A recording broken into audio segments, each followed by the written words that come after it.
Okay, what kind of drugs do the Straw Hats do? As the Straw Hat pirates search for the One Piece, they get bored of being sober and turn into the Straw Hat Percocet rates to find their one drug peak. So in this video, I'll be going over each of the Straw Hat's substance of choice.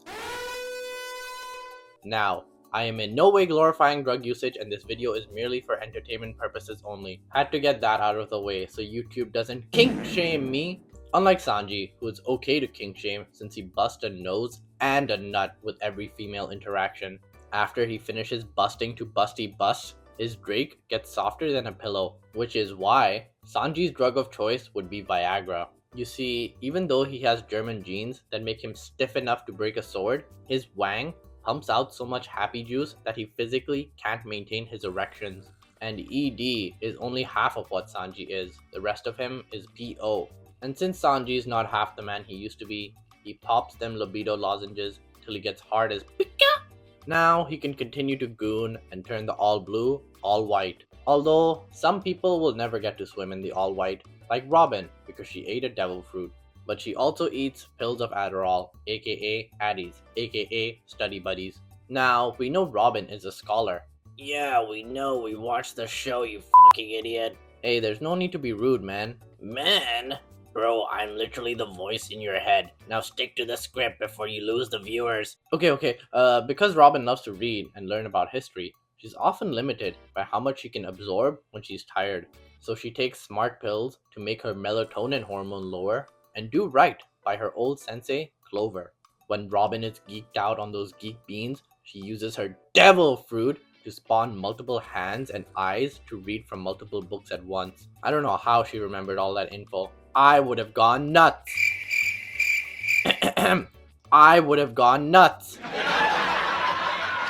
Thank you. I'll be here all week. And the opposite of weak is strong, which Frankie is. But does all his strength come from his cyborg enhancements? No.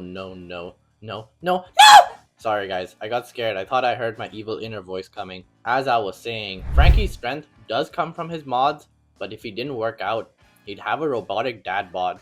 So to accelerate his enhancements, Frankie took PEDs. Now I've already made another video explaining why Frankie would be a dope gym bro, which I'll link in the description. But the ultimate high for Frankie isn't some short-lasting buzz he gets from a substance. It's the unearthly pleasure he gets from looking at his perfectly sculpted body. He might even get his busty bust sculpted into a statue. Now, is it possible for Frankie to be natty? Yeah, but it's highly unlikely. He shows all the signs of an addict. He mood swings from a tough guy to a crybaby in a matter of seconds. The only thing that changes faster is the weather in the Grand Line. It's a good thing that we have a solid navigator to help direct us. So what's Nami's poison? Well, let's just say Nami lays out a map and does a Grand Line over the Grand Line. Coke, if I wasn't clear, and I'm not, but Shiryu is, and Nami having a coke addiction is clear as day. She's often seen having bursts of energy throughout the day, and then crashing out at Luffy whenever she's coming down from the snow. Oh, and the addiction to money? Well, coke is one of the most expensive drugs out there. Plus, she rolls up her leftover bills and uses them to go skiing, if you catch my drift. Thanks, could have lost that. Even though Zeus is more of a ganjaman, he does absorb some powder and slowly releases it in tiny balls. This way, Nami makes it rain with her money, and Zeus makes it snow for her.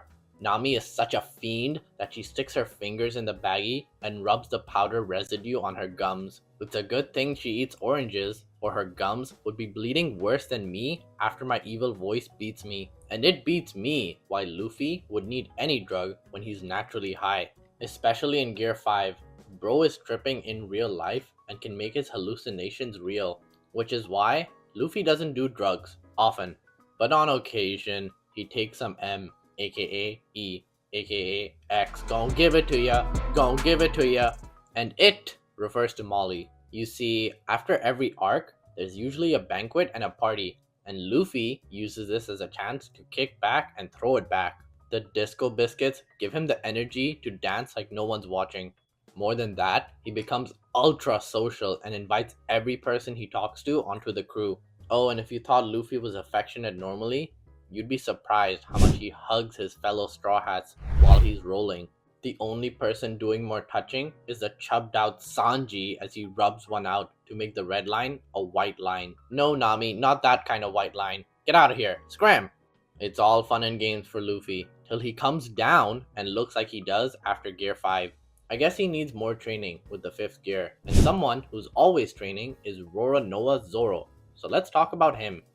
Now, this may be a boring answer, but Zoro just sticks to the booze cruise. After a tough workout or a fierce battle, Zoro uses alcohol to numb both his emotional and physical pain, even using his drank to disinfect his wounds.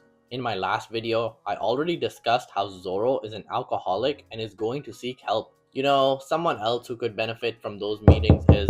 Oh shit, he's back. Hey, evil voice, how was work? Fine, get me a beer and a sandwich now. Yeah, right away. Here you go. This beer is warm, you stupid bitch. Come here. Guys, don't judge him. He's really a nice inner voice. He's just going through a lot. And Zoro drinks a lot, which is why he's never felt the desire to try anything harder. On the opposite side of the spectrum is Brook. Most of you would assume that Brook is a Rastafarian and sticks to the broccoli. While he does get stoned to the bone, his lesser known drug is antidepressants. After spending 50 years alone rolling around on his ship, Brook became severely depressed and needed pep pills to not lose his will. How do I know this? Well, Brook is always laughing excessively, and they say those who laugh a lot are the most depressed. Who knows if that's true, right guys? Now, I've heard that antidepressants don't actually make you feel giddy. They just make you neutral and unable to express emotions, good or bad. But that is where his edging streak comes in. Since Brook is a Skeletor and has no meat, he can't bust to those busty busts. Combining his no-fap with the anti-sad capsules makes Brook extra lifted. It's gotten so bad that he literally loses balance while laughing and trips over. But the king of tripping is Usopp. Let's play a game. No, not that game. Well, maybe after this video. Guess what drug Usopp does from these choices. Option A, fentanyl. Option B, none. He gets too paranoid. Option C, cough syrup. Okay, lock in your answers by sharing this video with your therapist. Option B is true. Is truly the wrong answer. The correct answer was actually the hidden drug LSD. One thing we love about Usopp are his fables. But do you really think any sober person could come up with those? And do you really think any sober person could come up with this video idea? Usopp used to microdose on acid for his anxiety, but over time, he increased his trippy prescription. But this messed up his brain chemistry, and he confuses hallucination from imagination. The reason he can tell his tales so vividly is because he truly believes he lived through them. LSD also alters your perception of time, which is why Usopp is such a good sniper. Everything is moving in slow motion as he takes his shot, and Jinbei was shot through the stomach with a blast of lava, so it's only natural that Jinbei sips on kava. What's kava, you ask? Well, you didn't ask because this is a fucking pre-made video and there's no dialogue, but I'll answer anyways. Kava is a beverage or extract made from the Piper Methsticum plant. Kava is said to elevate mood, well-being, contentment, and produce a feeling of relaxation. Jinbei's personality is very laid back. Cowabunga! He loves to catch some waves before he makes his enemies catch a fade. Which is why I think he'd enjoy this hippie concoction. Plus, as an ocean person, he'd prefer if his good was au natural. Oh shit, he's back! Hey, evil inner voice, here's your beer, ice cold this time. Main conscience, I've been going to therapy after work, and I wanted to say, I'm sorry. I've been a bad partner and an even worse joke to this video. Forgive me. Aww, of course I do. I love you, evil voice. Come here. Now let's go to bed. I'll do that thing you like with my feet. Guys, I need to wrap this video up. Something work related came up. So saving the best for last, we got Chopper. Now Chopper is already a drug fiend and pops rumble balls like my evil conscience is gonna pop my cherry tonight. But he's leveled up and has built a drug empire selling to other minks like Beppo. Chopper is a slinging kingpin and as a result dabbles in all the substances. But his open quotation mark, medicine, close quotation mark, of choice would be morphine. Since he's a doctor, getting supplied with this wouldn't be an issue. He'd then chemically engineer the morphine to dissolve in some cotton candy sugar.